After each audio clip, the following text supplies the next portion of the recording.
Hey, everybody, this is JT from Center Stage Magazine, and I'm here today with Randy Weitzel in this moment, 313 Black Fall. He's got a lot going on. How you doing today, Randy? What's up, John? Nice to hear from you, buddy. Yeah, man, it's been a long time. It's been a long time, man. I think, October, Cleveland. Something like that. Middle of one of those tours.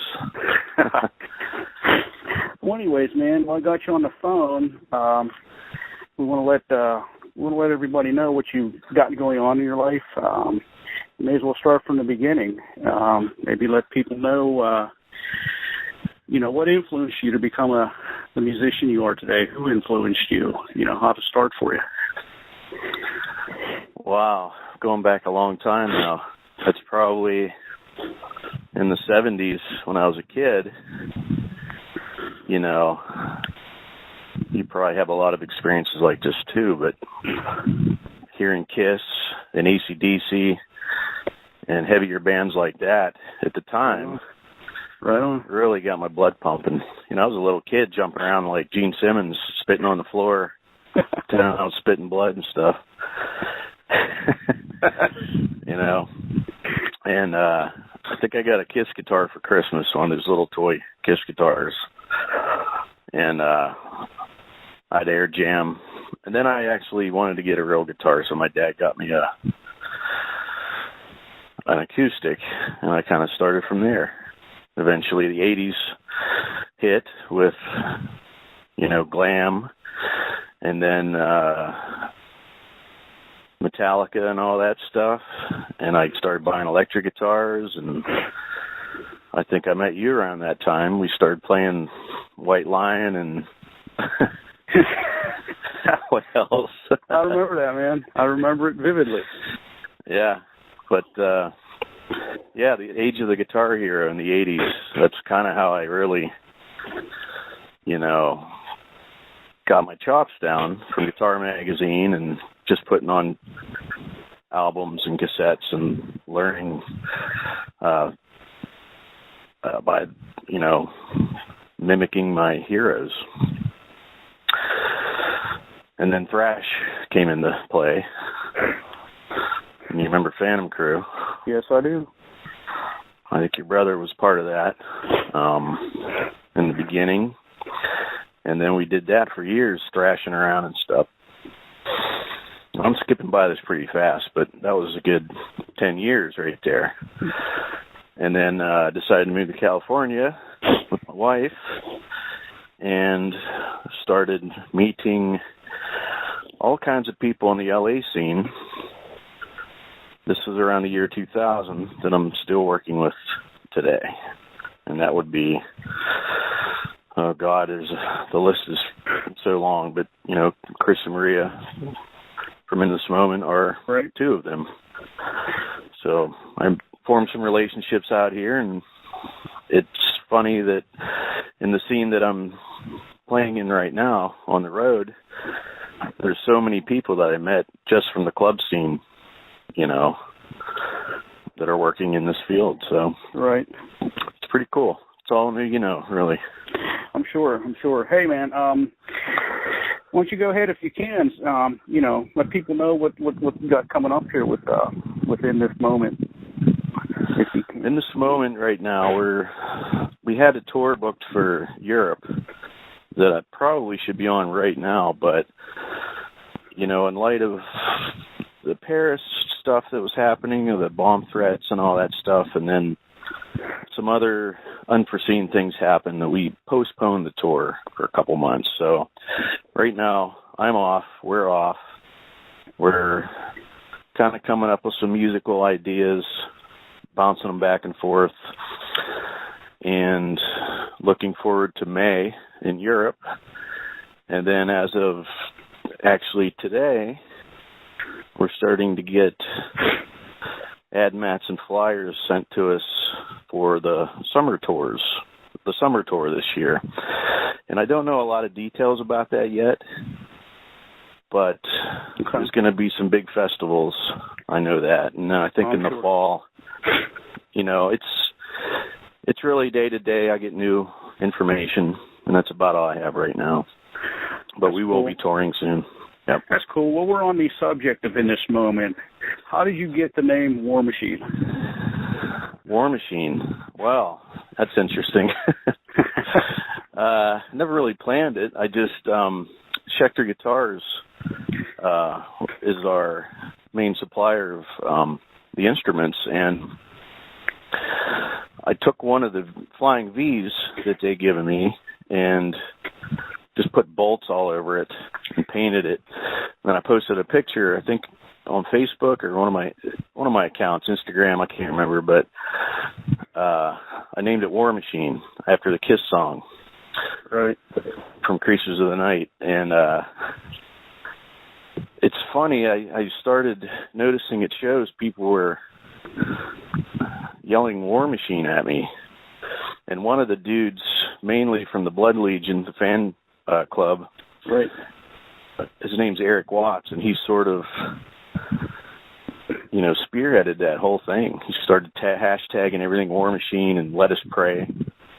And, when something's working, you just kind of roll with it. So, yeah, man. Put out a T-shirt and just went with that. So that's how that came about. It's pretty cool. Very cool. Yeah. Very cool. Well, let's move on a little bit here. Let's move on to some of your band, some of your music ventures outside of In This Moment. Let's talk about 313 a little bit. How that all come about? That's a fun little side project I have. It kind of started from just having so many songs that never made the cut. You know what I mean? Like, right. I was in a band, I'd bring in a song, and it would just get passed over, or we'd work on it and never do anything with it or record it, and whatever situation I was in at the time, whatever band. So I had all these songs. I thought, I should just put these all together and put them kind of in a little, almost like a category. We'll call it 313. It'll be like rock and really fun, and I'll jam with my buddies. I mean, the first 313 I did was probably some of the demos that I did with you, and you ended up on the second one too, I think, some songs, but right, these are just pieces through my musical venture, or whatever you want to call it, where things were just kind of tossed to the side, but I'd bring them in and make an album out of it with my friends and stuff. So we're on our third one right now, and it's called Dawn of the Shred, and it's kind of thrashy, because the first two albums were sort of rock, but I was sort of out of rock songs. There was nothing left, so I had all these thrash songs laying around from a little band called American Massacre that Travis Johnson and I started. And then he got picked up within This Moment, and then shortly after I went within This Moment. So we had these tunes. I said, hey, can I record these songs for 313? He's like, hell yeah, do it. So some of the lyrics are his. The music came from that. Josh Newell and Lonnie, our buddy Lonnie, was on drums. And basically Jimmy Schultz and Steve Marshall and Elena Bangma are 313, and we re-recorded everything. So to make a long story short, it's coming out soon. I know people have been waiting for it.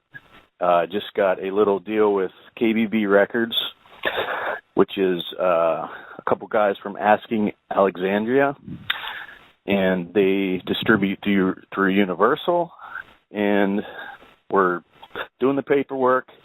I'm trying to finalize that so we can get it out there, and that's what's coming next for 313. Bam. That's cool. I mean, are you going to be able to, you have your sights set on maybe, doing some shows for that, or is this just a distribution deal just to get the CD out there? It's basically just a deal to get the CD to the people. Right. The last couple 313s I just kind of threw on iTunes, and, they did okay, and then they'd sort of just disappear. But for this one, I kind of wanted to take it a little step further and get some solid guys to help me put it out and just get the word out a little bit better. I don't think we're going to be doing any kind of shows or touring. I did shop this album to a few labels, and the problem, basically, it's not really a problem, but it's a side project from a guy from another band. You know, they want some guys to go out and tour on this stuff nonstop, and that's something I can't really commit to. Right. So, you know, it was passed over, and these guys were cool enough to help me out, and so it's KBV. I think it's through Universal, Caroline, something like that.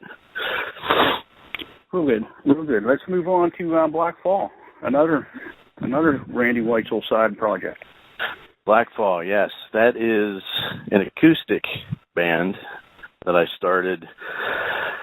Well, let's see, when I moved to California, I started working at Wolfgang Puck's as a chef. I remember that. Yeah, because, you know, back in the day, I remember you and I were always working in restaurants and stuff. Yeah. And I was always a short order cook or breakfast cook or something. So I came out here and I got a job at Wolfgang Puck, and met a dude there that played acoustic guitar. So we started hanging out because I didn't know anybody and I didn't have any friends out here in California. So we started this project, and I would write acoustic songs. We'd play them, and we eventually kind of formed a little band. We played out a few times. And basically, that sort of just kind of broke up, really for no reason, but I joined a heavy metal band, Flatline, right after that. I think I completely skipped over that part earlier, but I joined Flatline and put those songs aside. So after the last In This Moment tour here, I came home and I thought, boy, I have all these acoustic songs, an entire album worth of cool material. So maybe I'll do a 313 acoustic record after this thrash one. That would be cool.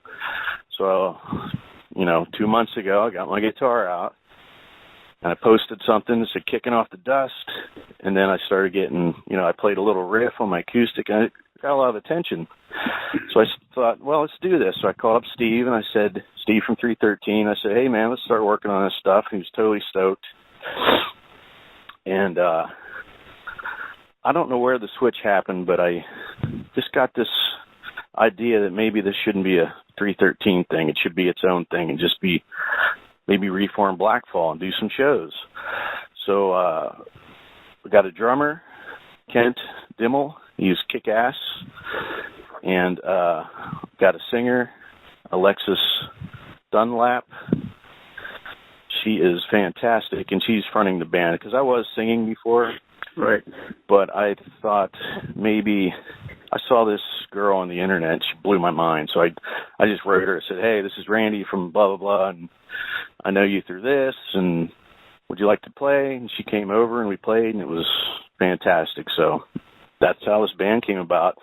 It wasn't really planned, but here we are, and just did some fantastic photos with Tom Hain, the drummer of In This Moment, and we're in the studio right now recording 3 songs for iTunes, and that should be out shortly. I'm editing the drums right now. So that's cool, man. We both know as musicians that sometimes that turns out to be the best, man. When you don't plan it, you don't put too much into it, you just let it happen, man. When it happens. No. Yeah, it was absolutely not planned. It was going to be a 2 or 3 year project of recording these acoustic songs with 313. That's usually the time limit I have with In This Moment touring and all that. When I get done, when I'm off, when I'm laying around the house, I record, you know. Right.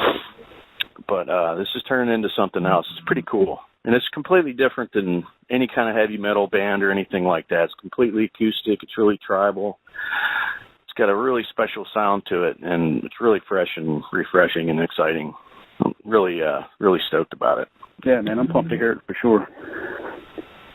Same with the new 313. Hell yeah. Hey, you still, I know you was doing websites for a while. Are you still doing websites, or you just build them for yourself and your own projects?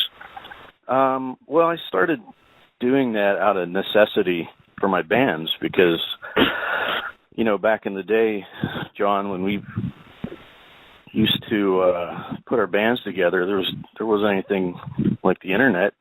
Right. You know, we'd do demos and drive to New York and go to CMGA conventions and do everything we could to get noticed and signed. But in this day and age, you can put your demo up or a picture of your band, and it's all over the world in seconds. It's amazing. Right.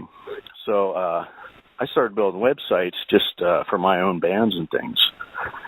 But just with me being a little busier with music these days, you know, I'm very blessed to say that, but I haven't really done much of any kind of web design or anything for anyone.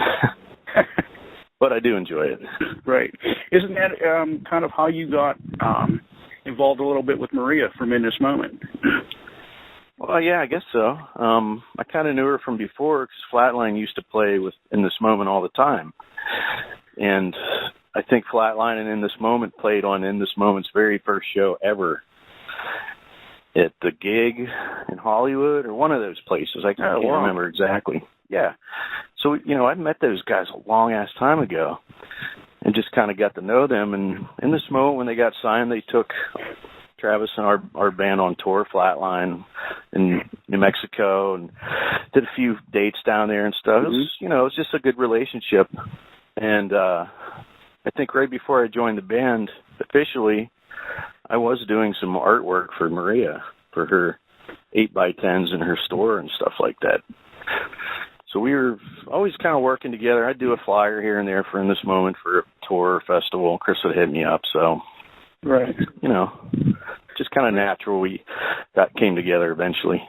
Cool. Well, that segued nice into my next question for you, man. I want to talk a little bit about your artwork and your passion for art. Yeah. Which has been there the whole time you've been playing guitar, man. Yeah. Kind of like they go hand in hand. Kind of, yeah. I mean, that's just another one of those things where I was the guy that did the artwork for the band, and I love to do it. I still love to do it. You know, that really does go hand in hand. You're doing drum heads now. You're doing canvas self-portraits now. Yeah. We found a way to kind of incorporate our bands and our music with the artwork. I mean, we just started signing drum heads at one point on tour and throwing them on the merch booth for the fans, and they just started to get real elaborate, you know, and the pictures got more colorful and the artwork got more detailed, and now it's sort of turned into something on its own that I can do at home even. And then I just, my wife called me up and said, hey, I got four huge 6-foot canvases that I can buy. Do you want me to get them? And I'm like, yeah, okay, I'll give that a shot. So I have 4 of them. I did 2 of them. I did self-portraits. You can check them out on my Instagram or whatever. But the response has been really, really sick. So it's really cool. Really happy. That's cool. You did a drum head, I believe, for Rob Halford from Judas Priest. Yeah, I did. Let's see. Last year around this time, we headlined the NAMM show, Checker Party, after party thing at the Grove, and I ran into this dude who is Rob Halford's assistant, and I had just done a Judas Priest Screaming for Vengeance and a Defenders of the Faith. I think it was maybe like a bass drum head, or it was just a big tom head. I can't remember. It was huge, 2 of them. And I said, hey, man, you got to check these out. And he said, oh, man, these are killer. I'll send them to Rob. I was like, really? You know, you and I know. We used to play Priest songs back in high school.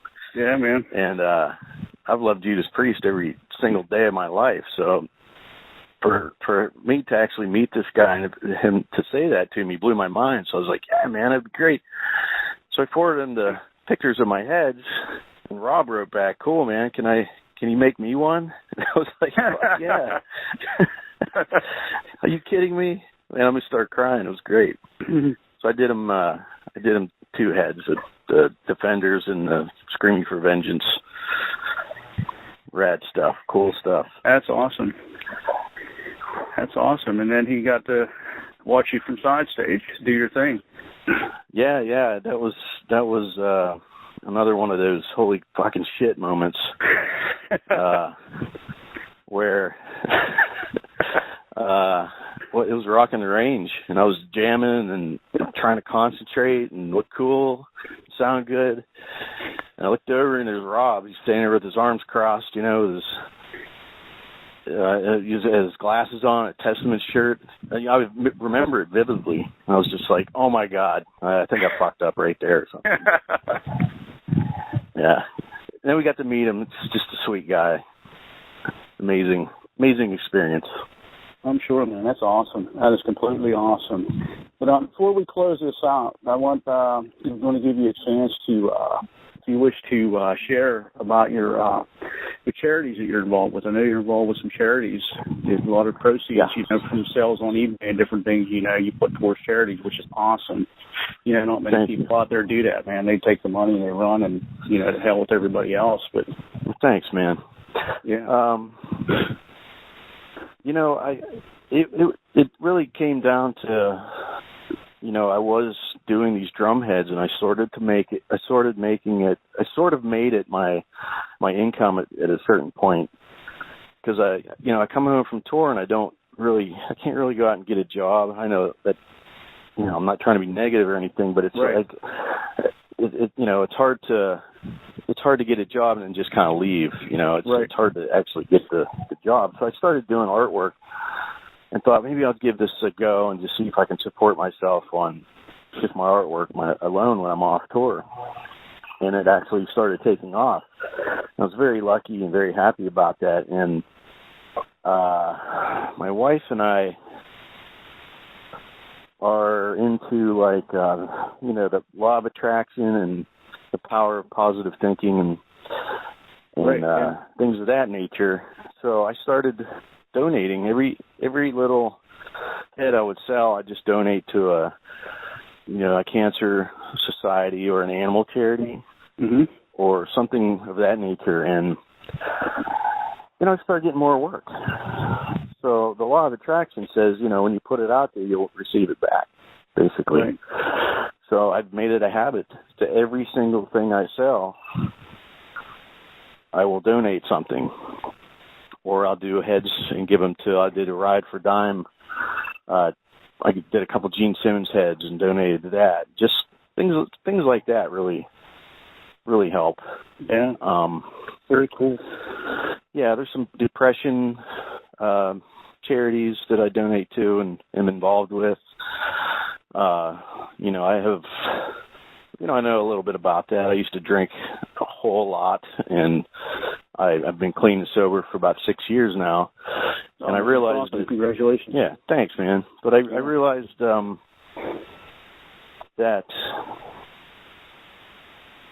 I think I went to the doctor and I said I'm an alcoholic because I drink all the time. He's like, well, you're not an alcoholic because you drink. You drink because you have anxiety. So once we got the anxiety under control, I didn't feel the urge to smoke cigarettes or drink or just get high or anything. Just took it away. I didn't have to self-medicate anymore.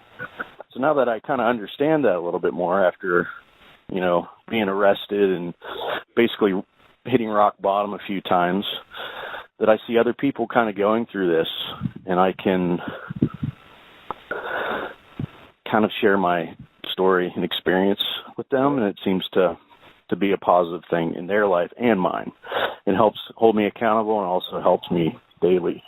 Heck yeah, man. It helps going through it to be able to understand other people.